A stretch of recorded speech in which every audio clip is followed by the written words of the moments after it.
Hello प्यारे बच्चों, कैसे हो आप सभी बच्चों। आशा करते हैं कि आप अच्छे और स्वस्थ होंगे। तो आज का टॉपिक है हमारा राष्ट्रीय प्रतीक, राष्ट्रीय चिन्ह के बारे में। बहुत अच्छे अच्छे क्वेश्चन हैं, एग्जाम से एक क्वेश्चन आपको यहाँ से मिलेगा क्योंकि ये चैप्टर है आपके नवोदय ईवीएस पार्ट में। तो राष्ट्रीय प्रतीक, राष्ट्रीय चिन्ह के बारे में हम लोग इसकी जानकारी को कंप्लीट करते हैं, पूरा करते हैं। देखिए, भारत का राष्ट्रीय ध्वज क्या कहलाता है? तो तिरंगा कहलाता है। तिरंगा कहलाता है ना प्यारे बच्चों। तो राष्ट्रीय ध्वज कितने रंग के होते हैं? 3 रंग के होते हैं। राष्ट्रीय ध्वज के बीच क्या बना होता है? अशोक चक्र बना होता है। अशोक चक्र में कितनी तीलियां होती हैं? तो 24 तीलियां होती हैं। ठीक है। और राष्ट्रीय चिन्ह क्या है? अशोक स्तंभ। ये हमारा राष्ट्रीय चिन्ह है। और ये कहाँ से लिया गया है? ये सारनाथ से लिया गया है। कहाँ से? सारनाथ के सिंह स्तंभ से लिया गया है। ठीक है प्यारे बच्चों, फिर आगे चलो। राष्ट्रीय चिन्ह पर कितने सिंह यानी शेर दिखाई देते हैं? तो वो 3। वास्तव में कितने हैं? तो 4 हैं, क्योंकि पीछे वाला भाग नहीं दिखाई देता है। ओके प्यारे बच्चों, तो कितने दिखाई देते हैं? तो 3 दिखाई देते हैं। और इस वीडियो को पढ़ाने से पहले आपको बता दूं कि हमारे वीडियोस को आप देखते हैं तो कम से कम सब्सक्राइब तो ज़रूर करें, क्योंकि आपको अच्छे अच्छे वीडियोस आपको हम प्रोवाइड कर सकें, आपको दे सकें, ताकि आप नवोदय में अच्छे मार्क्स गेन कर पाओ। तो हमारे वीडियोस को लाइक और सब्सक्राइब ज़रूर करिए प्यारे बच्चों, जिससे हमारे मोटिवेशन का काम होता रहे। तो फिर देखते हैं राष्ट्रीय चिन्ह पर लिखा वाक्य क्या है। तो सत्यमेव जयते कहाँ से लिया गया है? मुंडक उपनिषद से लिया गया है। मुंडकोपनिषद से लिया गया है। तो सत्यमेव जयते किस उपनिषद से लिया गया है प्यारे बच्चों? तो मुंडक उपनिषद से लिया गया है। इसमें सारे क्वेश्चन आपको इम्पोर्टेंट नहीं है, जो इम्पोर्टेंट होगा आपको हम बताएंगे। जैसे कि ये वाला तो इम्पोर्टेंट है और ये भी इम्पोर्टेंट है, ये आपको पेपर में आ सकता है। फिर देखो, भारत का राष्ट्रीय गान कौन सा है? तो जनगण मन, ये भी आ सकता है। राष्ट्रीय गान के रचयिता कौन है? रविंद्रनाथ ठाकुर। ठीक है, ठीक है ना प्यारे बच्चों? रविंद्रनाथ टैगोर। तो ये है हमारे जनगण मन के रचयिता रविंद्रनाथ टैगोर। फिर राष्ट्रीय गीत के रचयिता कौन है? बंकिम चंद्र चटर्जी आनंद मठ में, अपनी पुस्तक आनंद मठ में इन्होंने बताया। राष्ट्रीय गीत कौन सा है? कौन सा है? वंदे मातरम। ठीक है प्यारे बच्चों। और फिर किसके द्वारा रचित है? वो बंकिम चंद्र के चट्टोपाध्याय में। भारत का राष्ट्रीय पशु कौन सा है? तो वह है बाघ।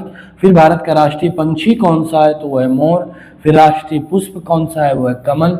फिर राष्ट्रीय वृक्ष बरगद। ये सब इंपॉर्टेंट है प्यारे बच्चों, ये आपको एग्जाम में पूछेगा, एक ना एक क्वेश्चन आपसे पूछ लेगा इस टॉपिक से। राष्ट्रीय फल कौन सा है? तो हो जाएगा आम। राष्ट्रीय नदी कौन सी है? गंगा। राष्ट्रीय जलीय जीव कौन सा है? तो गंगा डॉल्फिन है। और सरीसृप कौन सा है प्यारे बच्चों? तो वह है किंग कोबरा। ये हमारे इंपॉर्टेंट बनते हैं क्वेश्चन। तो इसी तरीके से आपको अच्छे अच्छे प्रश्नों की लिस्ट 1 लाइनर के रूप में, फिर उसके बाद बहुविकल्पीय प्रश्न, मल्टीपल क्वेश्चन होंगे, उसमें आपकी तैयारी अच्छे से हो पाएगी। तो हाँ प्यारे बच्चों, हमारे वीडियोस को आप देख रहे हैं तो कम से कम सब्सक्राइब तो ज़रूर कर दें, क्योंकि सब्सक्राइब अगर करेंगे तो हम अच्छे अच्छे वीडियोस और आपको देते रहेंगे। ठीक है प्यारे बच्चों, तो सब्सक्राइब ज़रूर करें, ज़रूर करिए आप सब्सक्राइब। फिर आओ आगे देखते हैं। भारत की राष्ट्रीय विरासत पशु क्या है? विरासत पशु कौन सा है? भारतीय हाथी। ये है भारतीय हाथी। फिर आगे बढ़ो। भारतीय राष्ट्रीय कैलेंडर वो शक संवत के आधार पर चलता है। राष्ट्रीय खेल कौन सा है? तो वो हॉकी है। कौन सा? हॉकी खेल है, हॉकी। ठीक है प्यारे बच्चों। फिर भारत का राष्ट्रीय मुद्रा कौन सा है? तो भारतीय रुपया। भारत रुपए का जो डिजाइन किया गया है वो उदय कुमार के द्वारा डिजाइन किया गया। राष्ट्रीय ध्वज को केसरिया रंग क्या दर्शाता है? साहस और त्याग का। और सफेद रंग क्या बताता है? शांति और सत्य का। और फिर हरा रंग समृद्धि का बताता है। किसका? समृद्धि का बताता है। अशोक चक्र का नीला रंग क्या दर्शाता है? प्रगति और धर्म के प्रति ये हमें दर्शाता है। ओके। फिर राष्ट्रीय ध्वज की लंबाई और चौड़ाई के बीच में अनुपात है वो 3:2 है। लंबाई पहले रहेगा, चौड़ाई बाद में रहेगा प्यारे बच्चों। तो ये आप जानिए, अगर आपको चौड़ाई और लंबाई कह दिया तो ये अनुपात 2:3 के रूप में हो जाएगा। फिर आगे बढ़ते हैं। राष्ट्रीय पशु बाघ किस प्रजाति का है? तो रॉयल बंगाल टाइगर है। राष्ट्रीय पक्षी मोर का वैज्ञानिक नाम पाव क्रिस्टेटस है। फिर कमल किस प्रकार का पौधा है? तो ये जलीय पौधा है। और बरगद की विशेषता ये है वो ये वायवीय जड़ें हैं। कौन सी जड़ें हैं? वायवीय जड़। फिर राष्ट्रीय फल आम को, फलों को क्या कहते हैं? राजकुमार राजा कहते हैं। गंगा डॉल्फिन क्या है? वो हमारा क्या है? जली है, जो राष्ट्रीय जली जीव है जो मीठे पानी में रहती है। किंग कोबरा सरीसृप है, राष्ट्रीय वो सरीसृप है। भारत का हाथी मुख्यतः कहाँ पाया जाता है? जंगलों में पाया जाता है। और फिर राष्ट्रीय चिन्ह जो अशोक स्तंभ लिया गया वो सारनाथ के अशोक स्तंभ से लिया गया, सारनाथ से। राष्ट्रीय ध्वज किस कपड़े से बनाया गया? तो खादी कपड़े से बनाया गया। फिर आगे बढ़ते हैं। राष्ट्रीय गान गाने की पूरी अवधि कितनी होती है? लगभग 52 सेकंड में हम लोग गा देते हैं राष्ट्रीय गान को। राष्ट्रीय गीत वंदे मातरम किस पुस्तक से? बंकिम चंद्र चटर्जी के आनंद मठ से लिया गया, जो आपको पहले बताया हूँ। राष्ट्रीय ध्वज पहली बार कब फहराया गया था? तो 22 जुलाई 1947 को इसे अपनाया गया था। राष्ट्रीय चिन्ह कब अपनाया गया? तो 26 जनवरी 1950 को राष्ट्रीय चिन्ह। राष्ट्रीय गान कब अपनाया गया? 24 जनवरी 1950 को। और राष्ट्रीय गीत कब अपनाया गया? 24 जनवरी 1950 को। ये डेट आप याद करिए प्यारे बच्चों, ये आपको एग्जाम में पूछेगा जरूर। राष्ट्रीय जलीय जीव कब घोषित किए गए हैं? तो 2009 में। और फिर राष्ट्रीय नदी कब घोषित की गई? 2008 में गंगा नदी को राष्ट्रीय घोषित किया गया। भारत का राष्ट्रीय आदर्श वाक्य सत्यमेव जयते कहाँ से लिया गया है? भारत के राष्ट्रीय प्रतीक में हमें क्या सिखाता है? एकता, सम्मान और संस्कृति और देशभक्ति को सिखाता है। ये इतने अच्छे अच्छे प्यारे प्यारे क्वेश्चन हैं जो आपको एग्जाम में देखने को मिलेंगे। आओ प्यारे बच्चे और देखते हैं अच्छे अच्छे प्रश्न। और राष्ट्रीय ध्वज का जो डिजाइन किया गया वो किसके द्वारा किया गया? डिजाइन वो पिंगली वेंकैया द्वारा किया गया था। अशोक चक्र के स्थान पर पहले क्या था? तो वो था चरखा। और अशोक चक्र का जो संबंध है वो है अशोक सम्राट से संबंध रखता है अशोक चक्र का रंग क्या है? वो गहरा नीला है। राष्ट्रीय ध्वज किस तिथि को अपनाया गया? 22 जुलाई 1947 को। राष्ट्रीय ध्वज का सबसे ऊपर वाला रंग कौन सा है? तो वो है केसरिया। कौन सा रंग है जी? केसरिया है। फिर उसके बाद सबसे नीचे वाला वो है हरा और बीच का क्या है? वो है सफेद। फिर आगे बढ़ते हैं। राष्ट्रीय ध्वज में अशोक चक्र किस रंग की पट्टी पर बना है? तो वह सफेद पट्टी पर बना हुआ है। फिर राष्ट्रीय ध्वज का सम्मान करना प्रत्येक नागरिक का क्या है? कर्तव्य है। और राष्ट्रीय चिन्ह में चौथा सिंह कहाँ होता है? पीछे जो दिखाई नहीं पड़ता है। तो अशोक स्तंभ पर 4 शेर है, 3 दिखाई देते हैं और 1 नहीं दिखाई देता है। राष्ट्रीय चिन्ह में सिंह किस दिशा की ओर मुख किए हैं? चारों दिशाओं में मुख किए हुए हैं। राष्ट्रीय चिन्ह पर कौन कौन से पशु बने हैं? सिंह, हाथी, घोड़ा और बैल, ये 4 जानवर हैं। फिर आगे बढ़ते हैं। राष्ट्रीय चिन्ह का आधार पर कौन सा फूल बना है? तो उल्टा कमल बना हुआ है। राष्ट्रीय चिन्ह का प्रयोग कौन करता है? तो भारत सरकार द्वारा किया जाता है। फिर राष्ट्रीय गान सबसे पहले किस भाषा में लिखा गया था? बंगाली में भाषा में लिखा गया था। जनगण मन पहली बार कब गाया गया था? तो 1911 ईस्वी में गाया गया था पहली बार। फिर आते हैं वंदे मातरम सबसे पहले किस उपन्यास में प्रकाशित हुआ था? तो वो हुआ था आनंद मठ में।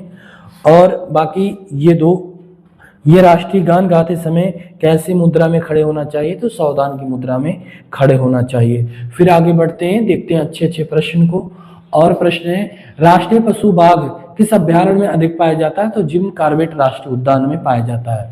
जिम कॉर्बेट राष्ट्रीय उद्यान में। बाघ किस प्रकार का मांसाहारी जीव है? तो स्तनधारी है। स्तनधारी है। इस तरह के प्रश्न आपको एग्जाम में मिलेंगे। कौन स्तनधारी है, कौन जो है स्तनधारी नहीं है। फिर राष्ट्रीय पक्षी मोर किस मौसम में अधिक नृत्य करते हैं? तो वर्षा की ऋतु में अधिक करते हैं। मोर किस राज्य का भी राज्य पक्षी है? तो वह उत्तर प्रदेश का है। कमल का फूल किस जल में उगता है? तो मीठे जल में। बरगद के पेड़ लटकती जड़ों को क्या कहते हैं? तो वायवीय जड़ कहते हैं। आम की सबसे प्रसिद्ध किस्म कौन सी है? तो अल्फांसो आम है। जो क्या है? अल्फांसो आम है। सबसे अच्छी क्वालिटी का प्रसिद्ध है अल्फांसो आम। जो अल्फांसो आम कहाँ से? पुर्तगाल से लिया गया था। गंगा डॉल्फिन गंगा डॉल्फिन आंखों से कम और किसके सहारे चलती हैं? ध्वनि तरंगों के माध्यम से चलती हैं। किंग कोबरा मुख्य रूप से अन्य सांप को खाता है। और भारतीय हाथी किस प्रकार का जीव है? एक शाकाहारी जीव है। राष्ट्रीय नदी गंगा की कुल लंबाई लगभग 2525 किलोमीटर। राष्ट्रीय वृक्ष बरगद की आयु कैसी होती? बहुत लंबी होती है। राष्ट्रीय फल आम किस मौसम में अधिक मिलता है? तो ग्रीष्म ऋतु में। राष्ट्रीय पुष्प कमल किसका प्रतीक माना गया है? पवित्रता का। और राष्ट्रीय पक्षी मोर किसका प्रतीक माना गया है? सौंदर्य और गौरव का। और राष्ट्रीय पशु बाघ किसका प्रतीक माना गया है? शक्ति और साहस का। देखिए प्यारे बच्चों, किस तरह इतने अच्छे अच्छे प्रश्न हैं। राष्ट्रीय चिन्ह में सत्यमेव जयते किस लिपि में? तो वो देवनागरी लिपि में जो है लिखा है, देवनागरी लिपि में है। हर भाषा की अपनी एक लिपि होती है जो देवनागरी लिपि में लिखी गई। राष्ट्रीय कैलेंडर का पहला महीना होता है वो चैत्र होता है। राष्ट्रीय कैलेंडर किस संवत पर आधारित है? तो वो शक संवत पर आधारित है। हमारा कैलेंडर जो हिंदी वाला है वो शक संवत पर शकों के द्वारा चलाया गया था। राष्ट्रीय कैलेंडर का सरकारी कार्यों का उपयोग कब से शुरू होता है? तो 22 मार्च 1957 से। राष्ट्रीय ध्वज फहराने के नियम किस संहिता में दिया गया? तो भारतीय ध्वज संहिता के अंतर्गत दिया गया। राष्ट्रीय ध्वज का अपमान करना किस प्रकार का अपराध है? तो दंडनीय अपराध। राष्ट्रीय प्रतीकों का उद्देश्य क्या है? देश की पहचान और एकता को दर्शाना। राष्ट्रीय चिन्ह किस सम्राट का विरासत है? तो अशोक सम्राट की विरासत है। ठीक है प्यारे बच्चों, राष्ट्रीय ध्वज के सम्मान में क्या नहीं करना चाहिए? उसे जमीन पर नहीं गिराने देना चाहिए, गिरने नहीं देना चाहिए, उसकी रक्षा करना चाहिए। ठीक है प्यारे बच्चों, राष्ट्रीय ध्वज का हमेशा सम्मान होना चाहिए। राष्ट्रीय गान के समय में क्या नहीं करना चाहिए? बातचीत या इधर उधर नहीं चलना चाहिए, सावधान की मुद्रा में खड़े होना चाहिए। फिर चलो आगे बढ़ते हैं। राष्ट्रीय प्रतीक बच्चों में किस भावना का विकास करता है? तो देशभक्ति का विकास करता है। राष्ट्रीय प्रतीकों का सम्मान करना किसका कर्तव्य है? प्रत्येक नागरिक का। भारत के राष्ट्रीय प्रतीक किसकी पहचान है? भारत की संस्कृति, एकता और गौरव का सम्मान का ये प्रतीक है। ठीक है प्यारे बच्चों, कितने अच्छे अच्छे प्रश्न हो रहे हैं। देखिए फिर आता है और देखिए क्या है, भारत का राष्ट्रीय ध्वज किस आकार का होता है? तो आयताकार का है, क्योंकि 3:2 के रूप में है। लंबाई 3 है और चौड़ाई 2 है, इसलिए ये आयताकार हो गया। तो लंबाई और चौड़ाई का अनुपात वो है 3:2। अशोक चक्र किस धर्म का प्रतीक माना गया? धर्म और न्याय का। अशोक चक्र की 24 तीलियां क्या दर्शाती है? निरंतर प्रगति और जीवन को दर्शाती है, बहुत सारे गुणों को। राष्ट्रीय ध्वज में केसरिया रंग सबसे ऊपर क्यों रखा गया? साहस और त्याग का प्रतीक होने के कारण। राष्ट्रीय ध्वज में हरा रंग किसका प्रतीक है? समृद्धि और हरियाली का। और सफेद का सत्य और शांति का। राष्ट्रीय ध्वज किस कपड़े से? तो खादी कपड़े से। राष्ट्रीय ध्वज फहराने का अधिकार प्रत्येक नागरिक को है, ध्वज संहिता के अनुसार। फिर आगे बढ़ते हैं। राष्ट्रीय ध्वज कब फहराया गया? तो 7 अगस्त 1906 को पहली बार जो है फहराया गया था। इसी तरीके से आपको बहुत अच्छे अच्छे प्रश्न हैं, तो आप वन लाइनर के रूप में सारे प्रश्नों को करिए। चलिए देखते हैं आगे। ये देखिए, उत्तर प्रदेश में सारनाथ राष्ट्रीय चिन्ह किस तिथि को? तो 26 जनवरी 1950 को। वही सब क्वेश्चन है। पशु दिखाई चौथा नहीं दिखाई देता है। लगभग कितनी अवधि होती है? 52 सेकंड का।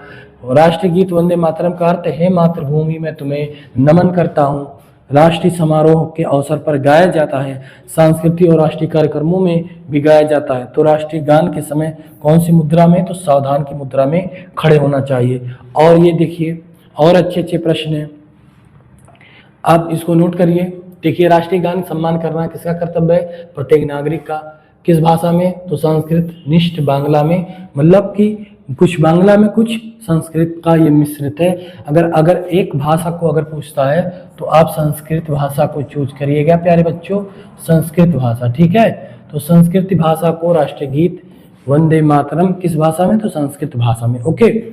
फिर राष्ट्रगान के रचयिता किस पुरस्कार से सम्मानित किए गए थे? तो नोबेल पुरस्कार से सम्मानित किए गए थे गीतांजलि के लिए रविंद्रनाथ टैगोर को। रविंद्रनाथ टैगोर नोबेल पुरस्कार किस कृत के लिए? गीतांजलि के लिए। बंकिम चंद्र चटर्जी बांग्ला भाषा के लेखक थे, बंगाली थे। राष्ट्रीय पशु बाघ किस परियोजना? तो प्रोजेक्ट टाइगर के अंतर्गत संरक्षित। कब? 1973 में ये शुरू हुआ था। और सुंदर पंख और नृत्य कौन है? तो वो है पक्षी मोर के हैं, इसीलिए वो प्रसिद्ध है। और आप देखिए, बरगद कब तक जीवित रहता है? तो सैकड़ों वर्ष, कई वर्षों तक। राष्ट्रीय पुष्प कमल जो है वो पवित्रता का प्रतीक है। राष्ट्रीय फल आम, विटामिन ए और सी की मात्रा पाई जाती है। और उसके बाद आता है जल किस कारण प्रसिद्ध माना गया है? राष्ट्रीय नदी गंगा को एक लंबे समय तक अपेक्षाकृत सुरक्षित रहने, उनके गुणों के कारण से, उनकी पवित्रता के कारण से इनको क्या माना गया है? राष्ट्रीय नदी गंगा को प्रसिद्ध माना गया है। ठीक है, आगे देखते हैं राष्ट्रीय आदर्श वाक्य सत्यमेव जयते। फिर राष्ट्रीय ध्वज अशोक चक्र, किस सम्राट? तो अशोक सम्राट। सारे प्रश्न वही हैं, आप इस सारे प्रश्नों को आप एक बार फिर से। राष्ट्रीय गीत का पहला शब्द क्या है? वंदे। ठीक है प्यारे बच्चों, राष्ट्रीय गान का मूल नाम क्या है? जन गण मन अधिनायक जय है। ये पहला वाक्य है। तो इसी तरीके से आपको क्या करना होगा? सारे प्रश्नों को नोट करना होगा और बाकी जो वैज्ञानिक नाम है जैसे कि फल आम का हो गया, मैंगीफेरा इंडिका, इसी तरह आपको याद करने की ज़रूरत है। और फिर देखो आगे और भी है, इनको भी नोट कर लीजिए। ये वाले सारे सवाल किसकी पहचान है? वो राष्ट्र की पहचान है, हमारा राष्ट्रीय प्रतीक। ओके, तो बौद्ध स्थल से क्या लिया गया था? तो वो है सारनाथ के बौद्ध स्थल से राष्ट्रीय चिन्ह अशोक स्तंभ लिया गया था। ठीक है प्यारे बच्चों, किस उपन्यास का प्रकाशित? बंकिम चंद्र चटर्जी के आनंद मठ से। ओके, वंदे मातरम। तो इस तरह से अभी और है, इस वाले को आप नोट कर लीजिए। अब हमारा यहीं पे जो है राष्ट्रीय चिन्ह, राष्ट्रीय प्रतीक यहीं पे ख़त्म होता है। आप हमारे साथ ऐसे बने रहें, सवाल इतने ज़्यादा होंगे कि आपकी प्रैक्टिस इतनी अच्छी हो जाएगी, इतना अच्छा अभ्यास हो जाएगा कि आपको प्रश्न यहीं से मिलेंगे। ठीक है प्यारे बच्चों, मेरे साथ ऐसे बने रहिए और कम से कम हमारे वीडियोज़ को सब्सक्राइब तो ज़रूर करिए, जिससे आपको हम अच्छे अच्छे वीडियोज़ और बनाकर दे सकें। तो पढ़ते रहिए, पेपर नज़दीक आ रहा है, समय बहुत कम बचा हुआ है, इसलिए अपनी तैयारी अच्छी तरीके से करिए।